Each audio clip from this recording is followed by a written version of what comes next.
Hare Krishna, good morning dear devotees from Sridham Mayapur. We're trying a new system today, so please be patient with us. We're live streaming from an iPad instead of my computer because it's a little complicated to carry.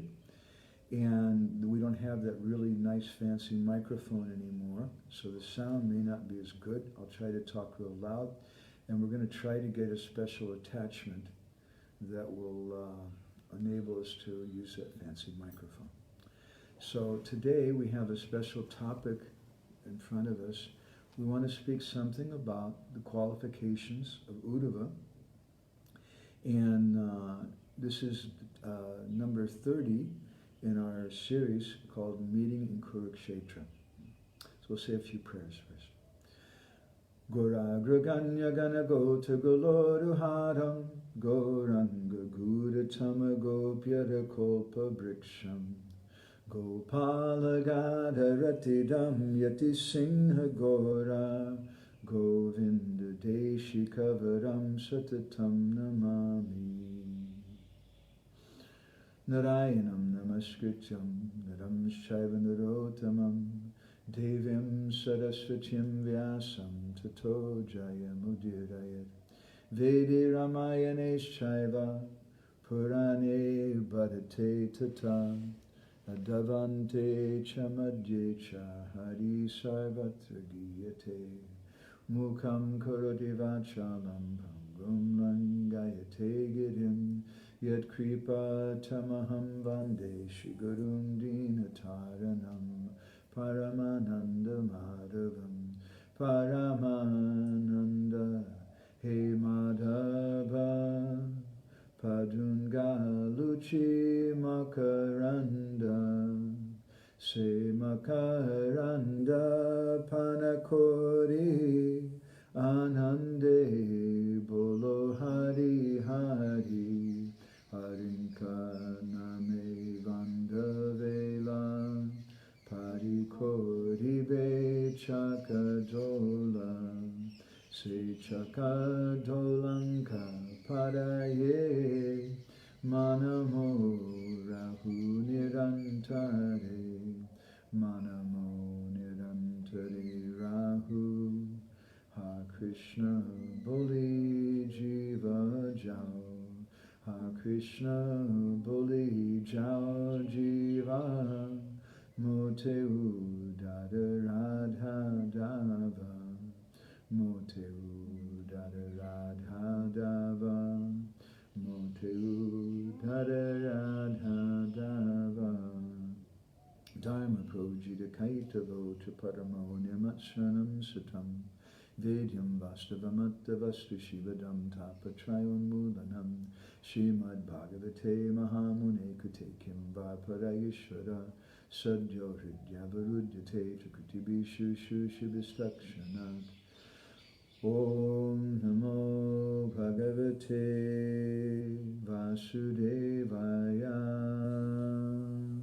Om Namo Bhagavate Vasudevaya Om Namo Bhagavate Vasudevaya Om Namo Bhagavate Vasudevaya. Good morning, dear devotees from Sridham Mayapur. It's really cold here. Worse than Siberia. At least in Siberia you can get warm inside. So this is part number 30 of our series we're calling Meeting in Kurukshetra. And we still haven't gotten to Kurukshetra yet. I want to thank Mahendra Prabhu and Mahalakshmi and all the different devotees, Advaita Chandra Prabhu and others who are watching this morning. Today we're going to be speaking something about the qualifications of Uddhava.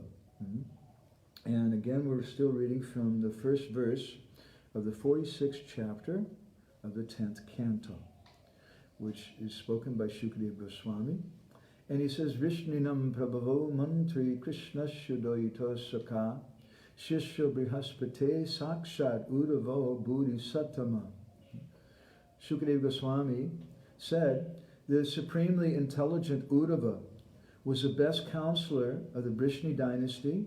He was a beloved friend of Lord Sri Krishna and a direct disciple of Brihaspati.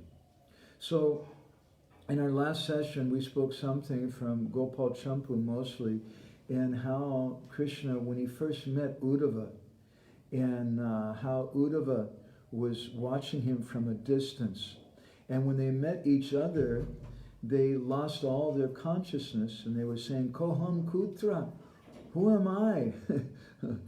Kadaka, when did this happen? Where am I? Who are these people? That they became so ecstatic in love that they forgot all about themselves. And in our last session, we spoke something about the words from the third canto of the Bhagavatam, where Krishna says, Nadavo Nyapi Manyuna, that Uddhava is not even slightly different than me. And we spoke some about different meanings of the word Uddhava. Uddhava is, of course, his name, but Uddhava also means a sacrificial fire. Uddhava means a festival, and Uddhava also means joy and pleasure. And we spoke something about how Uddhava is non-different from Krishna, and how the disciple becomes a separate constituent of the Guru, becomes a non-different part from the Guru. So today we'd like to speak a little something about some of the qualifications of Uddhava. We spoke about that 2 sessions ago, but we'll go a little more in depth today. Jiva Goswami, in his Laghu Vaishnav Toshini, his commentary on this first verse of the 46th chapter, the 10th canto, he describes 7 different internal qualifications of Uddhava and 2 external qualifications. And for a good messenger, we should have both internal and external qualifications. So those internal qualifications were, the first and foremost, Uddhava was Krishna's dear friend. And secondly, Uddhava was equal to Krishna himself. And thirdly, Uddhava had the ability to console the people of Braj.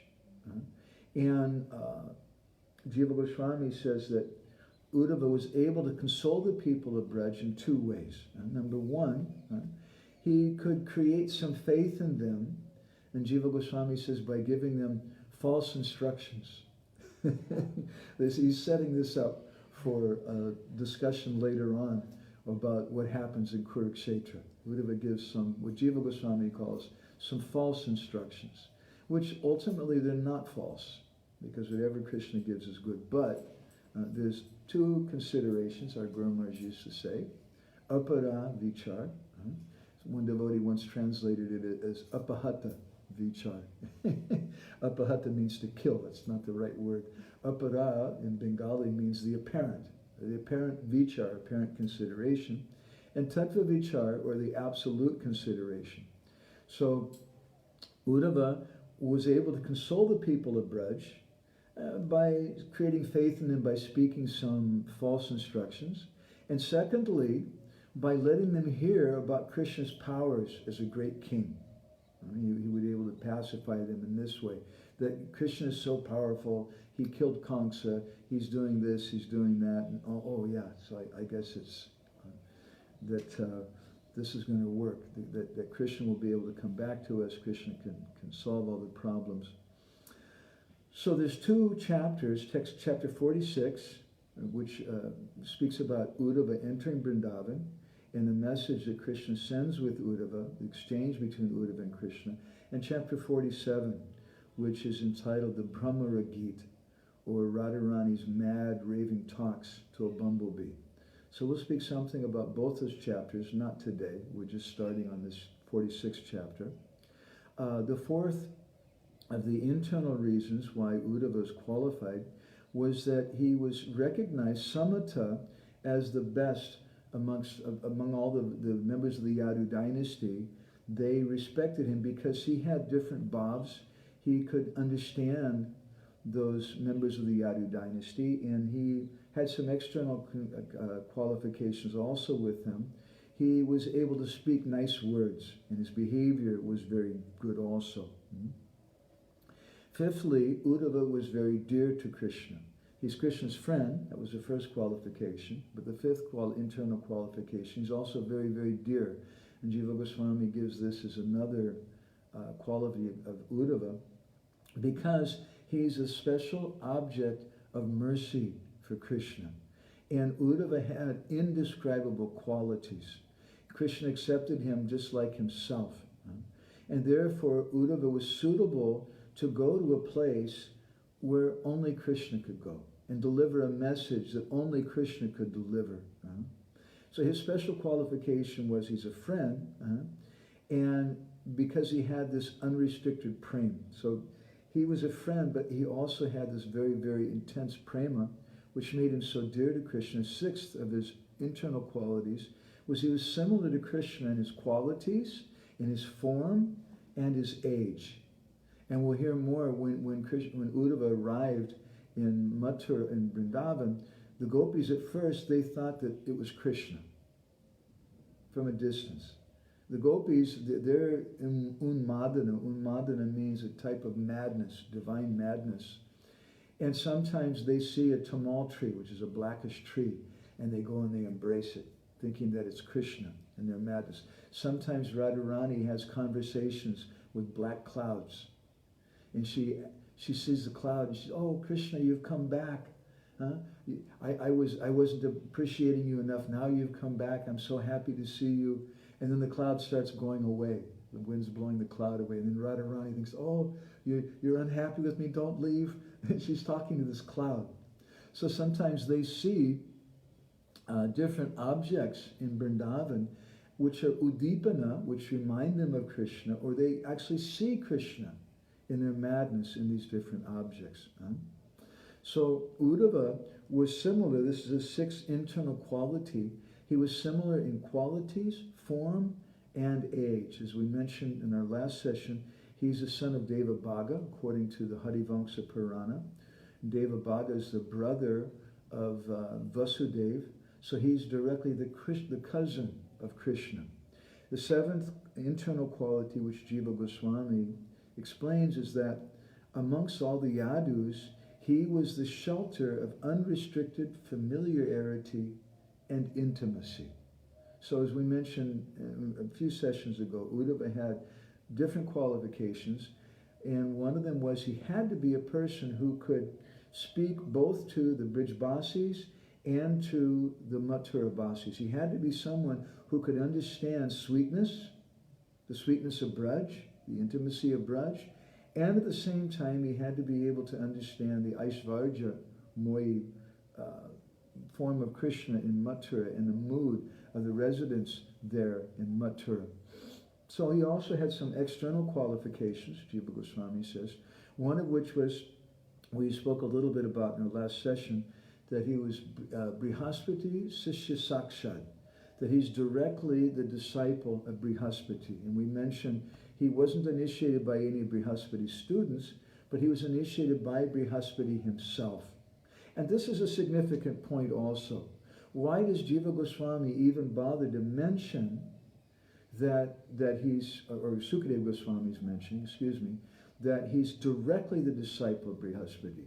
From that, we can understand that there's also respect given to someone who comes in the line of Brihaspati, right? Otherwise, there's a difference. And this is also an important point for us.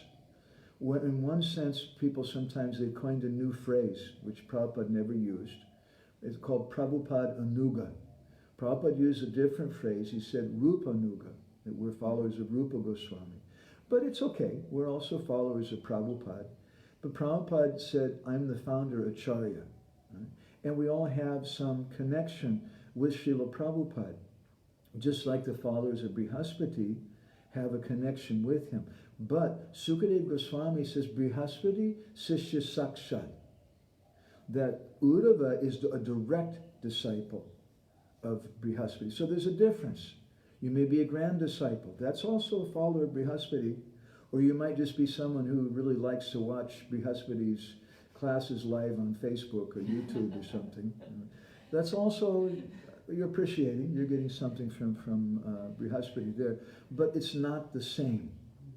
It's not the same as if someone is a direct disciple. There's a different quality of respect which is given. And we see this in the pastimes of Chaitanya Mahaprabhu, that when he encountered devotees such as Ramachandra Puri, who was a little bit of a, you might say, a badmash, a little bit of a rascal, but that Ramachandra Puri was a disciple of Madhavendra Puri. And Chaitanya Mahaprabhu respected him as his Guru Jana, Ramachandra Puri, because, he's a disciple of Ishwara Puri, and Mahaprabhu was initiated by Madhavendra Puri. So he was considering him to be like the godbrother of his Guru, and he gave all respect to him in that way. And from that we learn, even though Ramachandra Puri was a nice Bengali Hindi word, Odia word you can learn, there's a badmash. Badmash means a rascal. Ramachandra Puri was a first-class badmash, although actually in Krishna Lila, according to Kavi Karnapur and Gaura Ganadish Deepika, Ramachandra Puri is actually Jatila. And they have this kind of rasa. It's a little different kind of rasa. So even though he was a rascal and his business was always to find fault, even with Chaitanya Mahaprabhu and the other devotees, still Chaitanya Mahaprabhu gave him all the respect. He respected him like his own guru, because he was directly a disciple of Ishwara Puri. So from that we can learn something from this verse, that Brihaspati, Sishya Sakshat, Uddhava is directly a disciple of Brihaspati, and there's some culture to that. We respect everybody who's a follower of a particular sadhu, but someone has direct initiation, and that's another thing. And Jiva Goswami says there's a significance that he's a direct disciple of Brihaspati. It means that he learned everything, he says, from Niti Shastra. Niti Shastra means politics, all the way to the Bhagavatam. Now you may question, how is it that he learned the Bhagavatam? Because the Bhagavatam didn't exactly exist. But the Bhagavatam is eternal. And the Bhagavatam manifests different forms. We wrote some long article about this in the 9th issue of our Krishna Katamrita magazine, about the different forms of the Bhagavatam and how sometimes it's spoken by Krishna to Brahma. There's a Chatra Shloki spoken by Krishna to Brahma. There's Uddhava speaking to Vidura. There's Maitreya speaking to Vidura. There's so many different Bhagavatams. Sometimes Lord Shiva is speaking to Parvati. Sometimes Parvati is speaking to Lord Shiva. Sometimes Lakshmi Devi is speaking to Lord Narayan, or vice versa. And those Bhagavatams are all a little bit different. So Uddhava heard from Brihaspati, and he says that Brihaspati belonged to the Sampradaya who's coming in the line of Lord Sankarshan, the form of Balaram. And the second external qualification of Uddhava, Jiva Goswami describes in Laghu Vaishnava Toshini, was that Uddhava was a really good talker. He could really sweet talk people. And because of that, he was capable, Jiva Goswami said, because to go and speak to the gopis is not an easy thing. Krishna gets defeated by the gopis sometimes in their clever words. And there's so many beautiful examples of that. Rupa Goswami in his Pajavali, he describes how sometimes Krishna comes in the middle of the night to meet Srimati Radharani, and he knocks on the door, and Radharani asks, "Who is it?" And he says, "It's me, Krishna." And Radharani said, "Krishna means the black night. Why would the night come to talk to me?" And he says, no, it's me, Hari. And Radharani, then Hari also means a lion. Krishna also means black. Hari also means a lion. And he says, "It's me, Hari." And she says, why would I open the door? There's a lion. That's very frightening. And she spoke, so whatever Krishna would say, Radharani would twist it, and she defeated him. So the gopis are very difficult to talk to. For any men who are watching this and think that your wife is difficult to talk to, the gopis, any ladies who have these kind of qualities, they get them from the gopis, and especially from Srimati Radharani.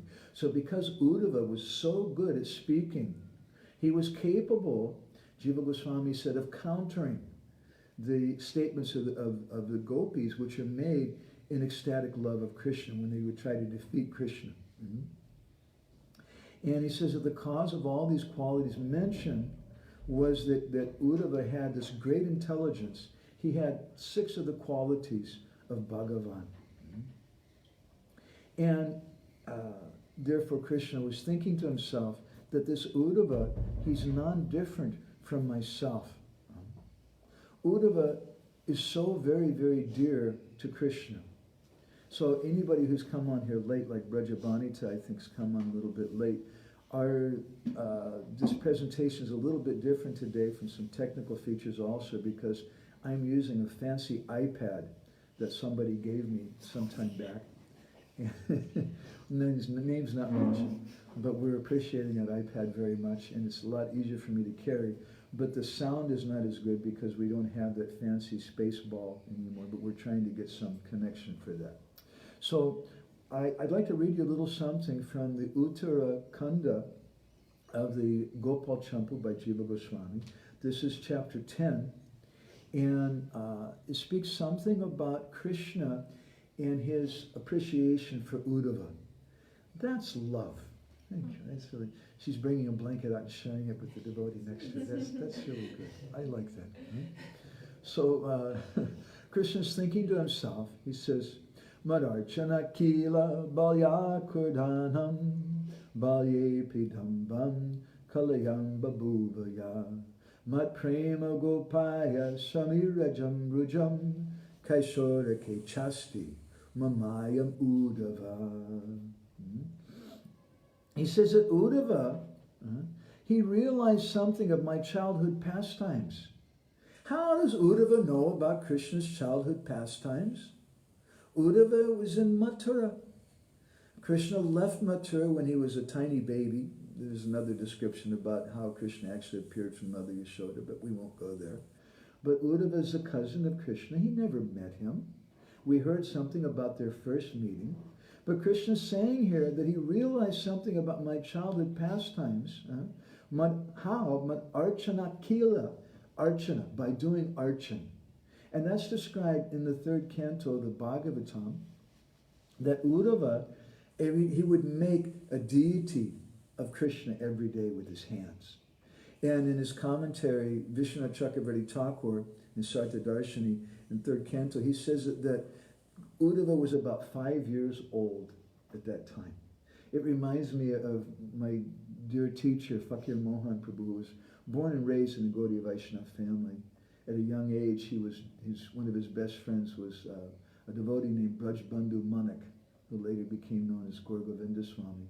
But as a young boy, Fakir Mohan Prabhu, he was so attached to Jagannath that he had a deity of Jagannath tied to the ceiling.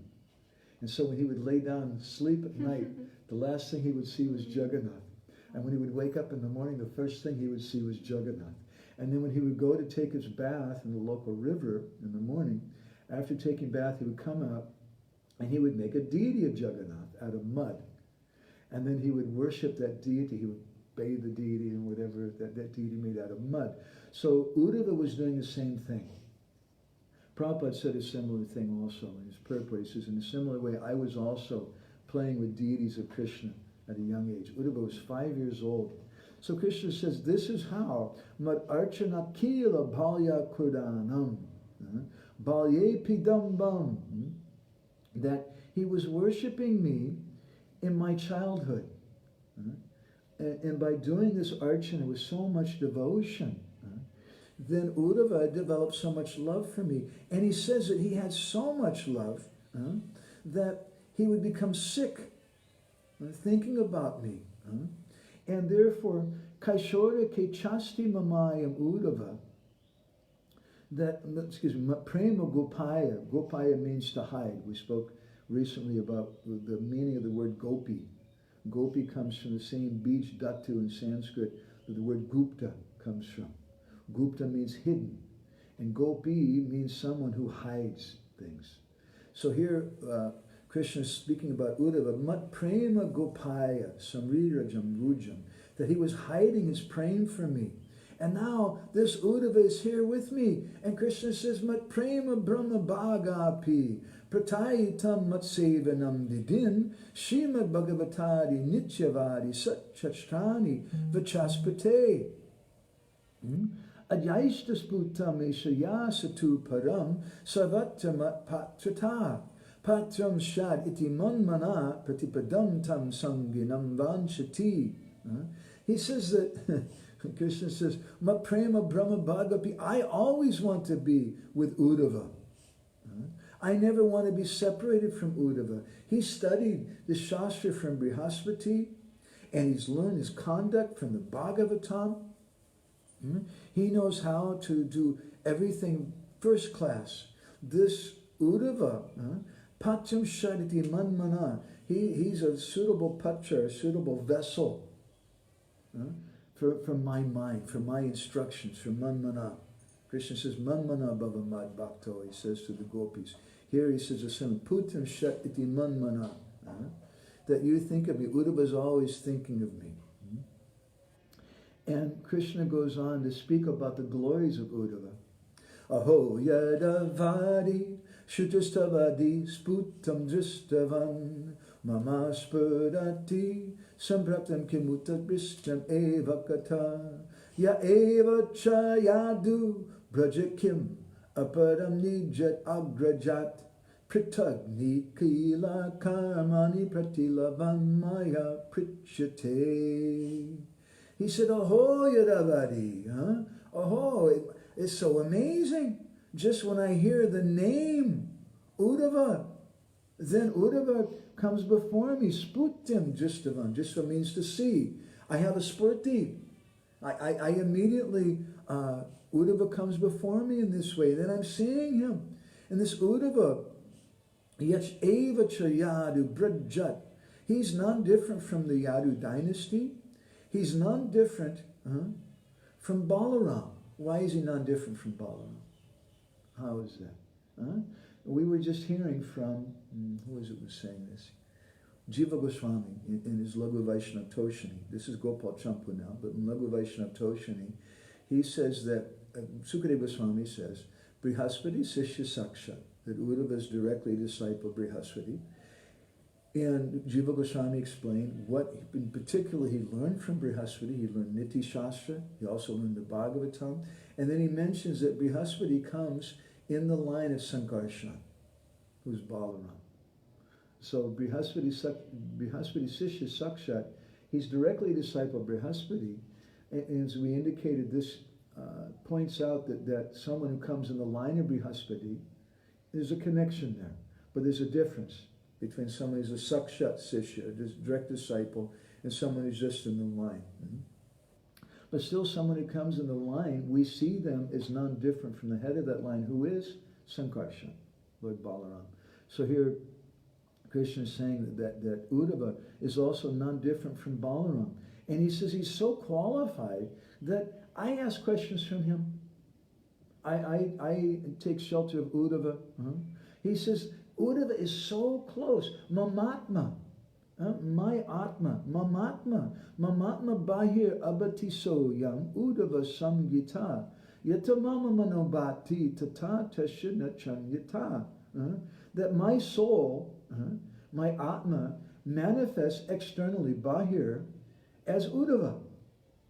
Uddhava is the form of myself. And therefore we spoke something in our last session about the intimacy of the guru and the disciple. He says that Yatama mama mano, my mind and his mind are separate in the same way, and at the same time they're the same. So this Uddhava, he's the person I have to send to the people of Braj. He has this prem, and because the people of Braj, their love for me is so very, very intense, I have to send the right representative. Think about it. When we go out to do book distribution, when we go out to do preaching, we're not trying to collect money. We're not trying to sell books. That's not our purpose, to sell books. Otherwise, you can join Encyclopedia Britannica and help sell books with them or something, become an expert bookseller.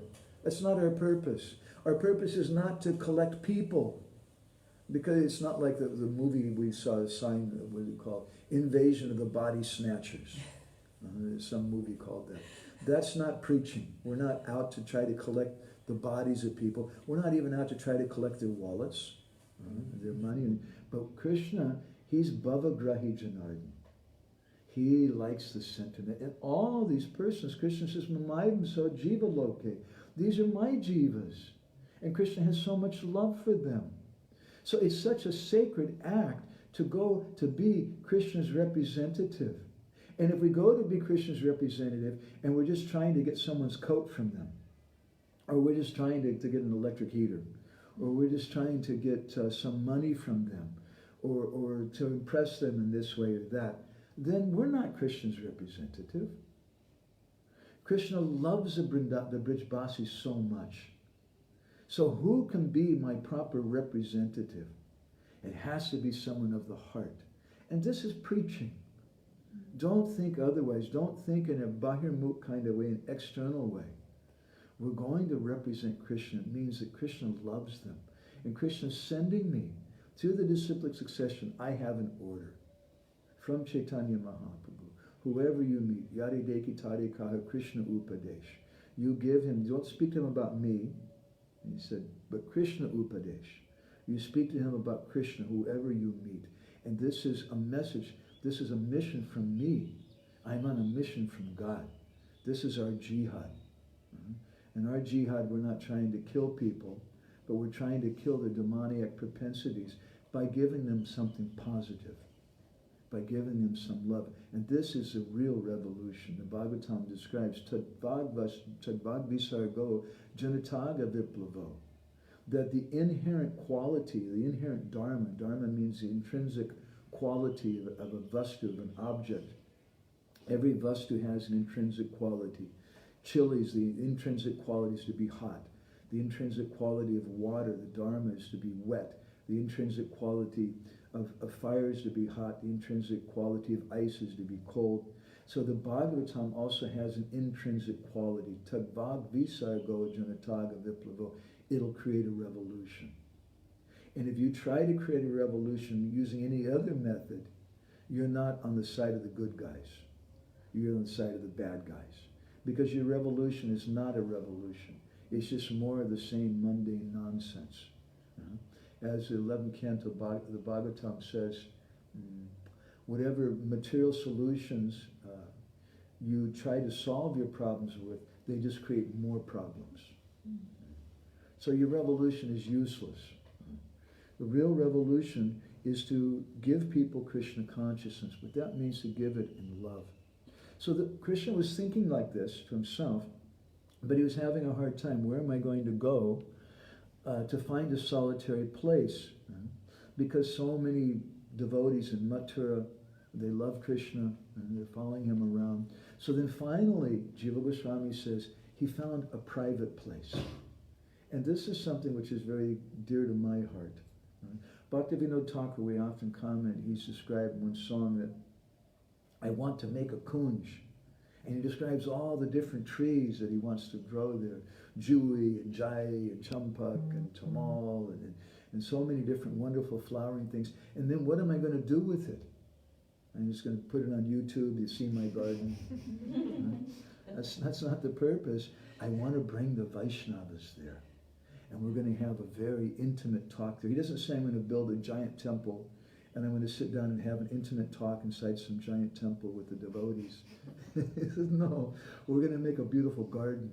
And in that garden, which is Uddipana of Vrindavan, it makes us think of Vrindavan. That's the real place to have a discussion with the devotees.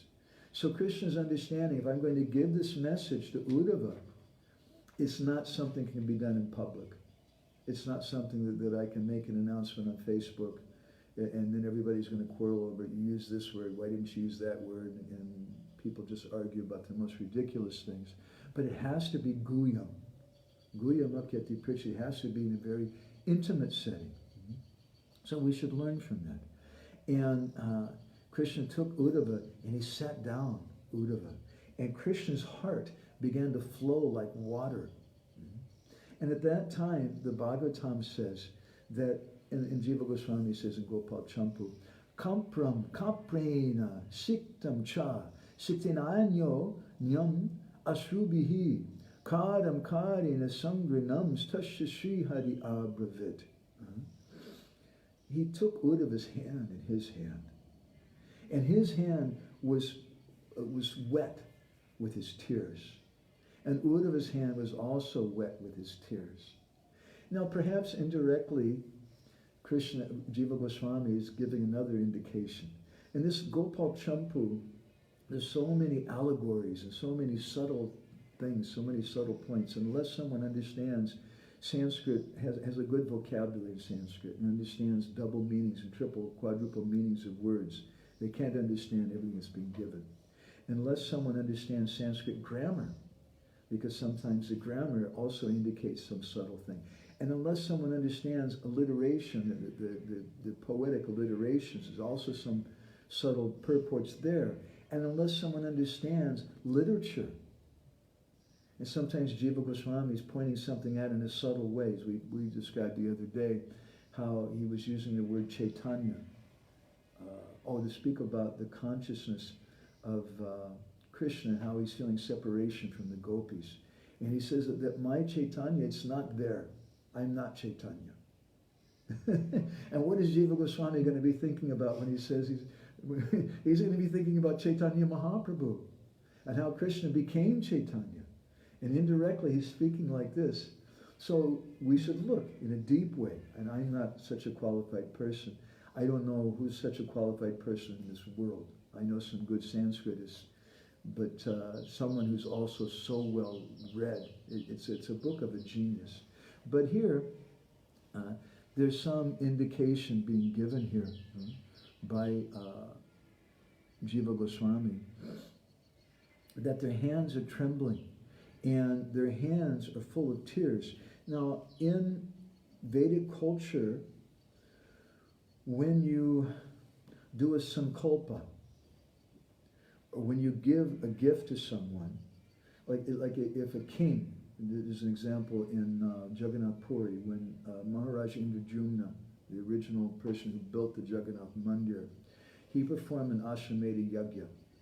And then as part of the yajna, he went to give charity to the Brahmins.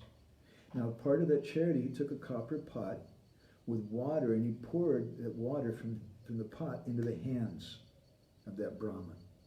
That's part of the sankalpa. The sankalpa means that I'm taking a vow, I'm making a promise, and he's giving some charity. So indirectly here, perhaps Jiva Goswami is indicating that this is a sankalpa of Krishna. But it's not performed with a copper pot.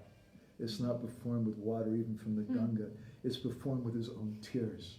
And he's holding the hands of Uddhava in this way. And at that time, Jiva Goswami, he quotes a verse from the 11th canto of the Bhagavatam, which is spoken by Krishna to Uddhava. Natata me priyatama atma yonina shankara nacha sankarshano nashrir naivatma cha yata bhavan. And my dear Uddhava, natata me priyatama, there's nobody, natata, me priyatama, who's as dear, priya, to me as you are. Atma yonir. Atma yoni means that person who was born from my yoni. That's Lord Brahma. Lord Brahma is not as dear. Atma yoni, na shankara, na shankara. Shankara means Lord Shiva. Lord Shiva is not as dear to me as you are. He says, Nacha Sankarshano. Even Lord Balaram, he's not as dear to me as you are. Nashrir, even Lakshmi Devi is not as dear. And then he says, Naivatma, even my Atma, myself, is not as dear to me as you are, Uddhava. This is the qualification of Krishna's representative. He's so intimate. This is Vishrambena Guru Seva, we were speaking about in our last session. Someone is so intimate that they become one with Krishna. So I'm going to stop there, and I'm going to go away for just a couple minutes. And while I'm gone, Anapayani Radha is going to sing a beautiful bhajan, right? There you go. And Anapayani can take this so they can get to hear you also.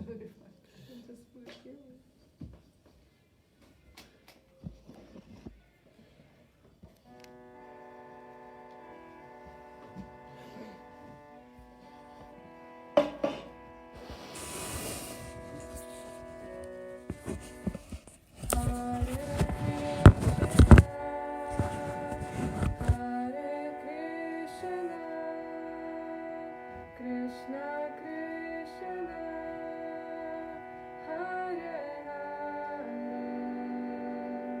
Hare Rama, Hare Rama, Rama Rama, Hare Hare, Hare Krishna. Hare Krishna, Krishna Krishna, Hare Hare, Hare Rama, Hare Rama, Rama Rama, Hare Hare. Hare Krishna, Hare Krishna, Krishna Krishna, Hare Hare, Hare Rama, Hare Rama, Rama Rama, Hare Hare, Hare Krishna, Hare Krishna, Krishna Krishna, Hare Hare, Hare Rama, Hare Rama, Rama Rama, Hare Hare.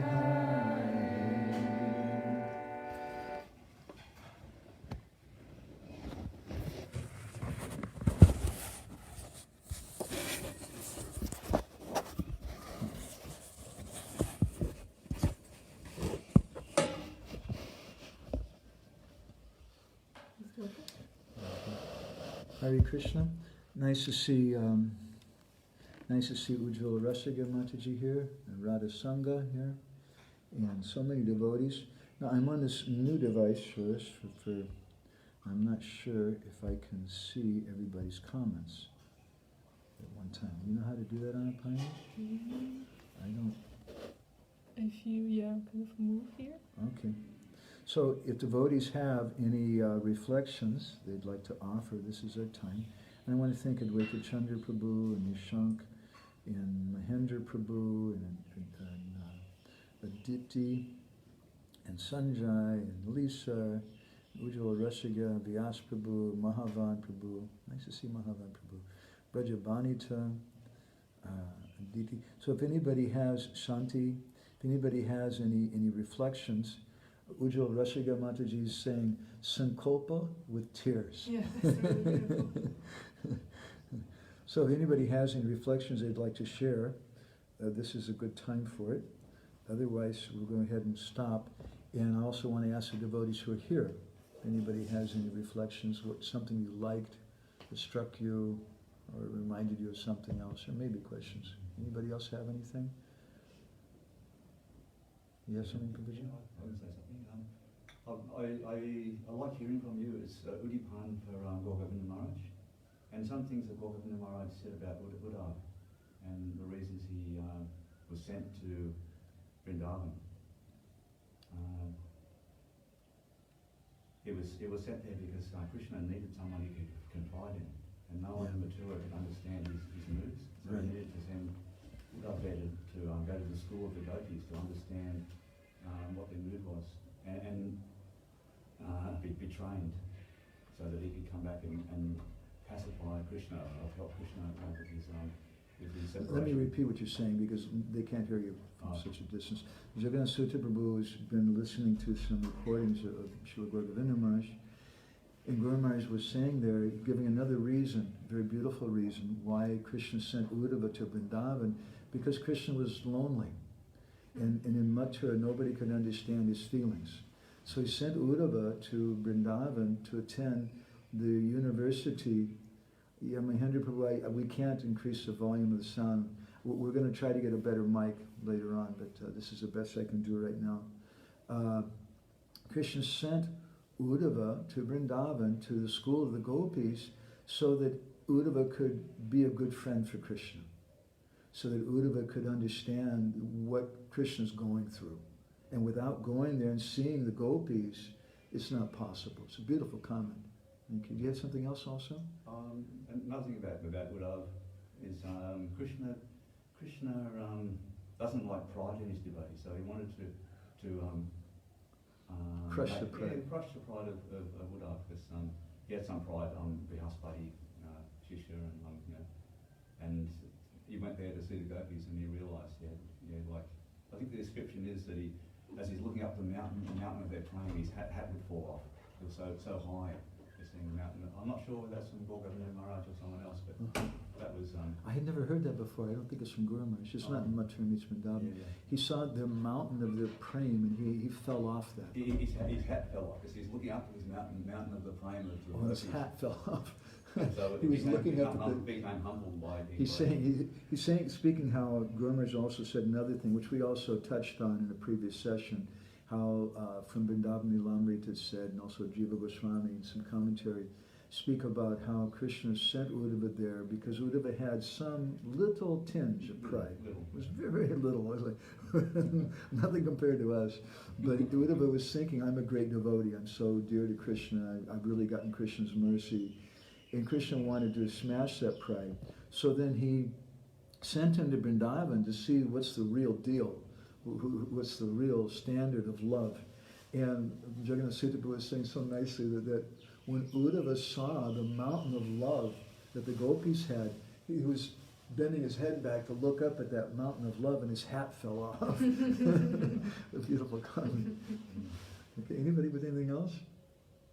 Vrinda Sundari, Mahari Krishna, nice to see you. She's offered some reflection here. These examples of Krishna's affection for his devotees are stunning and good for me to hear about regularly, because it's difficult for me to even believe how we're actually loved by Krishna. Yes, it's so important to hear about how Krishna loves his devotees. And Krishna's words to Uddhava, that the Sankarsano Nashri, even Balaram, even Lakshmi Devi, Naivatma, even myself is not as dear to me as you are. Krishna loves his devotees so much. There's a beautiful statement which is quoted by Srila Sanatana Goswami. Let's see if I can find it really quickly. I think I might be able to. In his Hari Bhakti Vilas, he glorifies the holy name.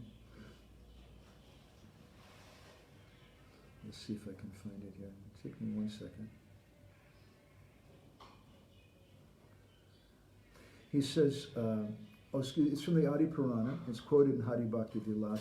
Krishna tells Arjuna, Shadaya Helaya Nama Ratanti Mama Jantava Tesham Nama Sadaparta Vartate Hridaye Mama.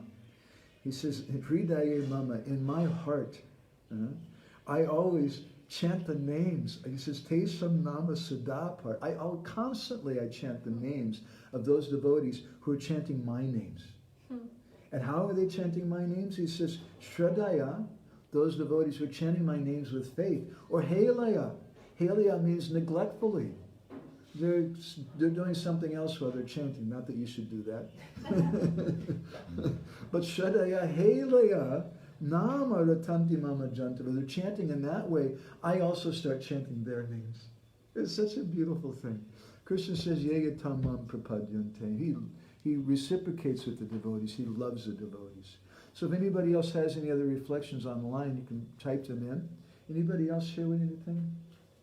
You have something? Actually, I'll have to repeat what you say, but just go ahead. I didn't understand if you could repeat how Uddhava is non-different with Balaram. I didn't How she's asking, how is it that Uddhava is non-different from Balaram? Well, first of all, Krishna says Naivatma, that Uddhava, you're more dear to me than my own soul. And in both the Bhagavatam 3rd canto and Jiva Goswami's 10th chapter, the Uttarakanda of Gopal Champu, Krishna says that Uddhava is non-different than me. So Balaram is also non-different from him. So in that sense, we can see that Uddhava is non-different from Balaram. But there's another sense, which I touched on, another possibility. And I can't say this is exactly why Krishna's saying this, but we should look at things and think. Bhaktivinoda Thakur says that hearing is not passive. Hearing should be active. And we should reflect the thoughts that we've gotten from great souls. And we should go further with them. But how do we do that?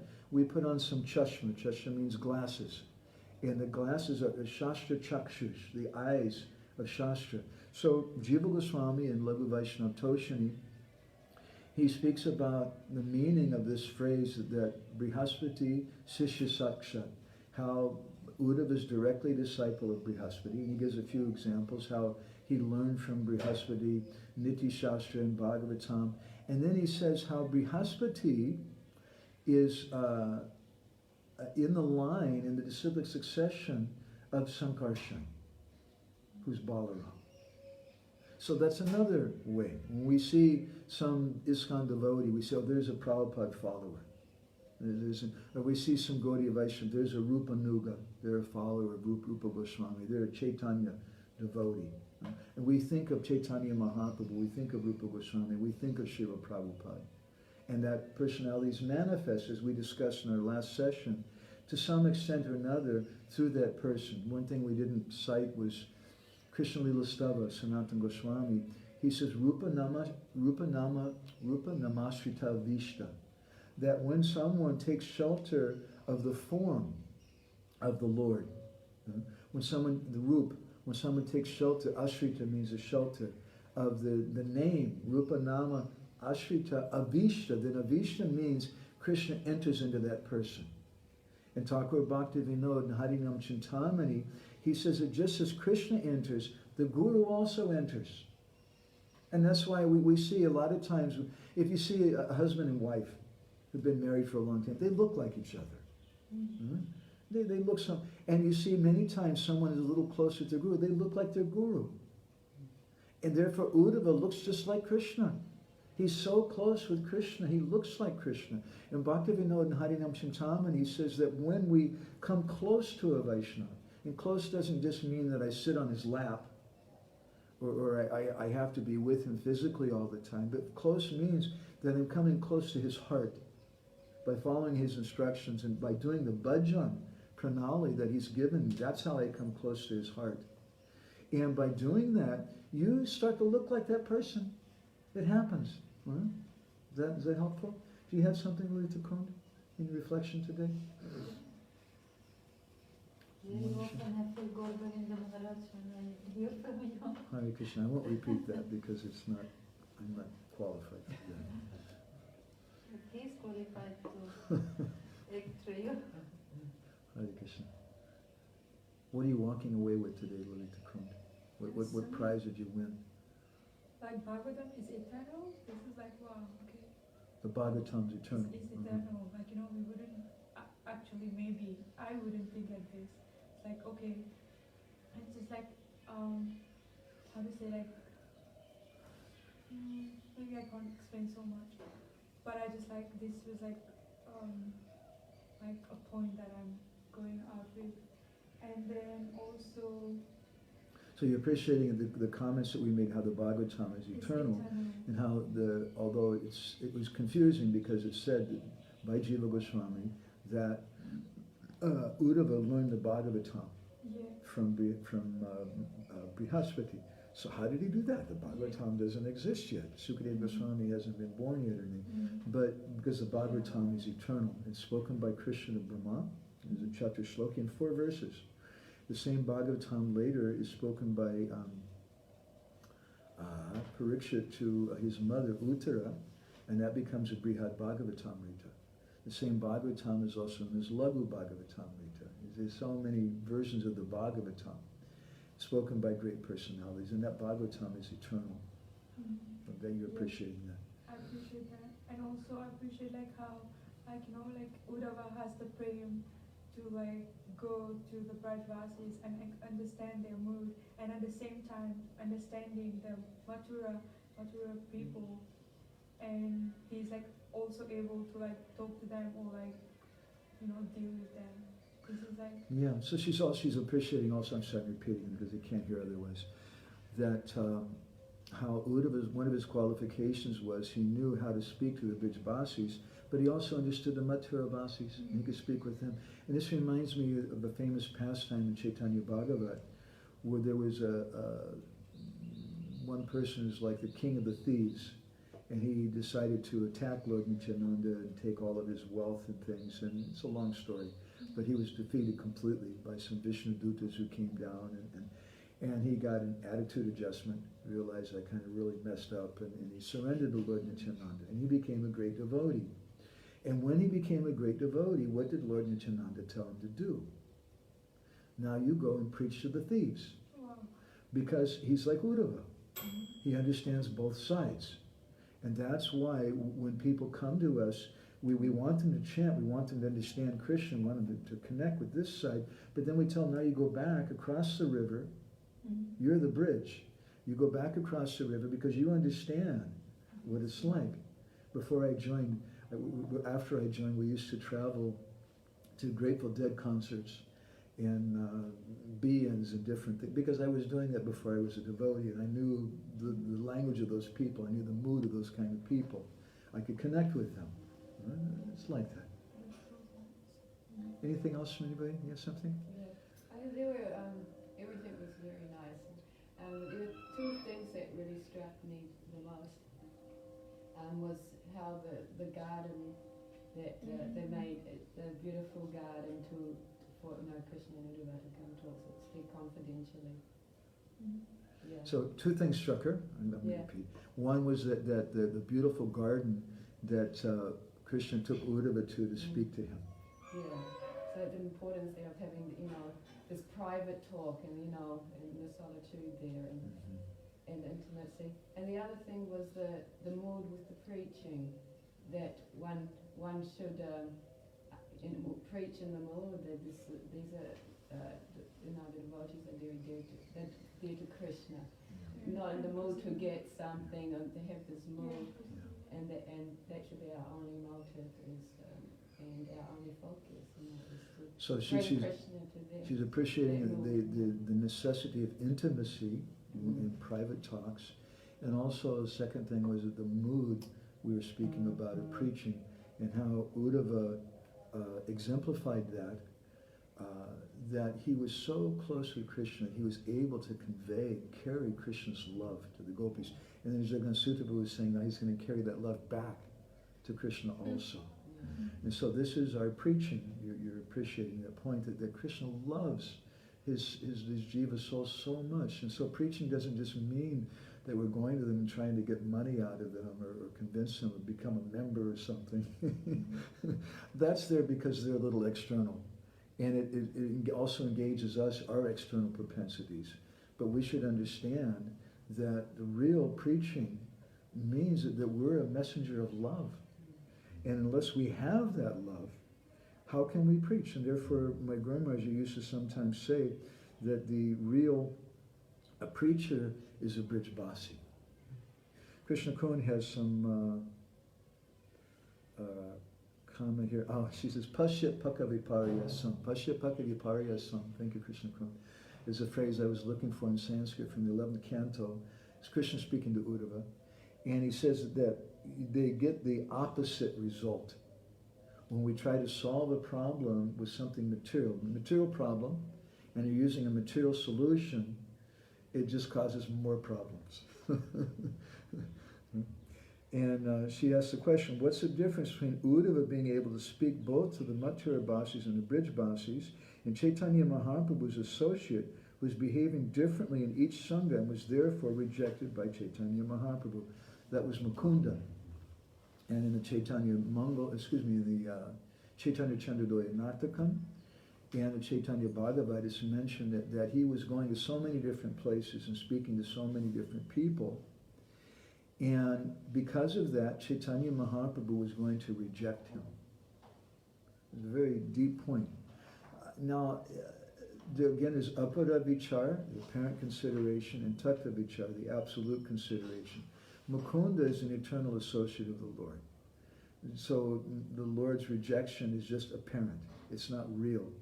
And so he's teaching us through Mukunda that we should be nishta to our Gurudev Seva Sangha. And it doesn't mean we should be hateful of other Vaishnavas. It doesn't mean we should be sectarian. We should grow up and love all Vaishnavas, all good people, even if they're an atheist. But if they have good qualities, we should love them. We should appreciate them because we should appreciate good qualities. But especially we should be close with our Gurudev Seva Sangha. So Mahaprabhu is teaching this. That what are you doing? And we're going here and there. Another principle, though, in answer to Krishna Kuhn's question, is that when we go to preach to someone, and I really don't like that word preach. You can look it up in the dictionary. One of the meanings of preach is a negative thing. And we tell somebody, look, don't preach to me. It means something obnoxious. Rather, we have the word prachar. And prachar means to nourish. Prachar indicates to share something. And so you can't nourish someone unless you have that thing yourself. So our real mode is prachar. And we take something and we're giving to other people. But Mukunda he was doing the wrong thing. He was going and taking from everybody. And again, this is apara vichar, an apparent consideration to make Mahaprabhu angry with him. We may go to the Mayavadis. We may go to the liquor store. Lord Nityananda Prabhu was sometimes going to the liquor store. We may go to the thieves, like the thief we were talking about. But we're not going there to get something from them.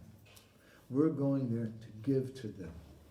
And if we think I'm going there to get money from them, or some prestige, or to have a big book score by hustling a book to them, that's also wrong. We're not going there to get anything from them. We don't need their damn money. Prabhupada said in one lecture in Hong Kong, he said that we don't want your money. He said this to a bunch of new people. I said this once to, they invited me to give a talk at a Life Members House. That was my Life Membership preaching career. I had only one class that I gave, and I'll tell you why. We went to this really rich man's house, the local devotees asked me to go and speak to them.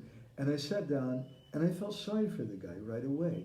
He had so many guards in his house, his big wall, but I look in his face, and there's so much anxiety and so much stress.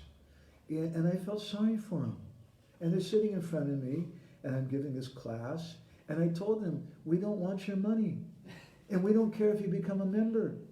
And I was directly quoting Prabhupada. So Prabhupada said exactly word for word, we don't want your money, we don't care if you become a member. We just want to see you're happy. And I quoted this, paraphrasing it in my own words, to this man. And they were very happy.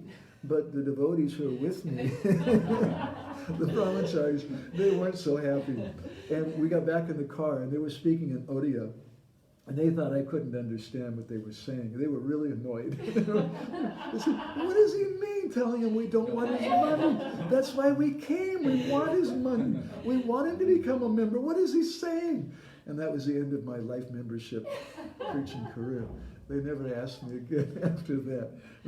But this is the difference between a preacher and someone who's a sycophant, who's just sucking up to people and wanting something, but trying to hustle them, trying to get something. We don't need your damn money. But Prabhupada said in that lecture, Krishna takes care. Krishna takes care of us. He said, we're not here to do business. We have something much, much more valuable than your nasty money, which is full of all terrible germs. People are doing all bad things and passing stool and they're touching that money. It's a nasty thing. And it has so much bad consciousness in it. We don't need your money. We're working for Krishna. Prabhupada said, Krishna will take care. Krishna will take care. He said twice in that lecture.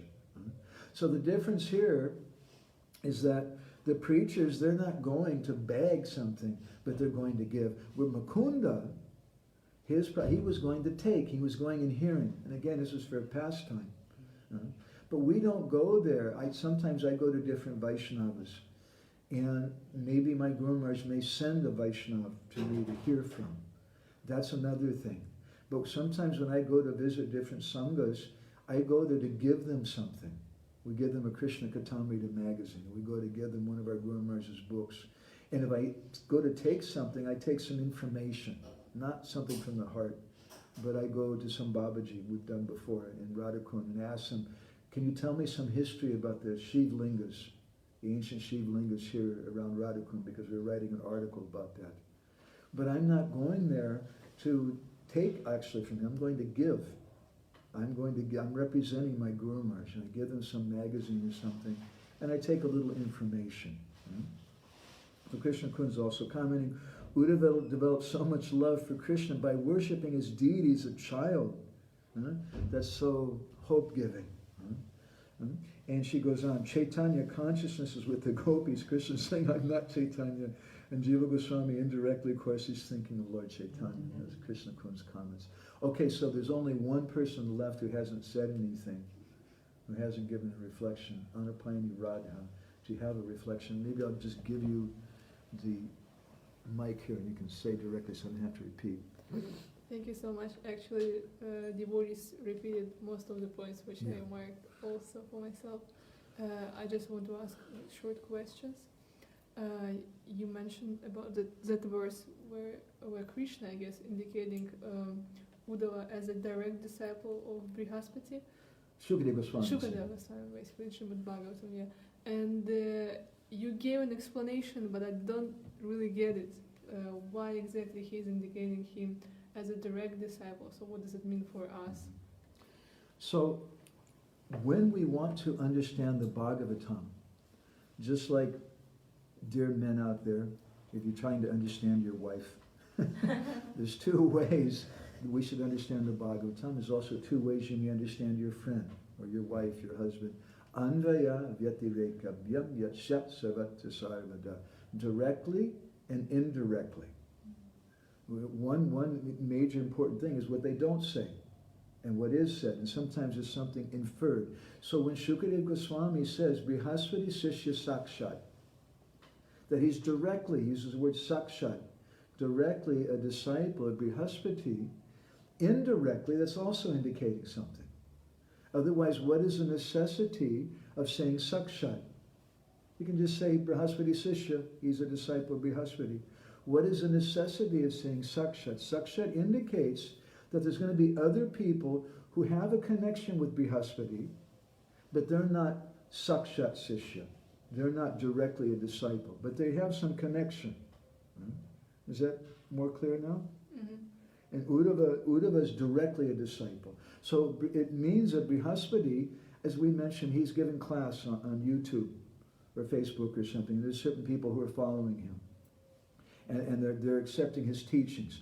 There's people who are grand disciples of Brihaspati. And they're in that line. And he's their guru. Just as Srila Prabhupada, in one sense, he's our Param Guru Dev. He's our guru. He's our founder Acharya. But there's a difference between someone who's a Prabhupada Sakshat Sishya, a direct disciple of Prabhupada, and someone who's not. And so it's indicating to us that although by using the word Sakshat, indirectly it's indicating to somebody who's not Sakshat. And who is that person who's not Sakshat? What is their connection? Well, their connection is through teachings, or their connection is through disciplic succession. But they're not Sakshat. They're not directly a disciple, unless they personally take an initiation. Is that okay? Is it more clear now? Yeah, I just had that question because I remember when Guru Maharaj was speaking about that verse on the retreat at Govardhan, he said that these particular words, Krishna, I don't know, Krishna, I don't remember, Krishna says this verse or she named. Sukadeva Swami. Yeah, but anyway, maybe later Krishna named him as a direct disciple of Brihaspati, and he said, by this Krishna indicates that he has a tinge of pride, that he is the direct disciple of the Brihaspati. Yeah. I just wanted to understand your explanation too. Yeah, to so get it that's together. another thing which Jagannath Sutta Prabhu mentioned, Yeah, we also yeah, yeah. mentioned previously, that, Yeah. that Uddhava had some different reasons, subtle reasons for pride. So, okay, I'm going to go ahead and stop there, and we'll be back again on Wednesday. So thank you all very much. Grantaraj Srimad Bhagavatam ki jai, Srila Prabhupada ki jai, Samaveda Bhakta Vinda ki jai, Vancha Kalpa Vidubhischa.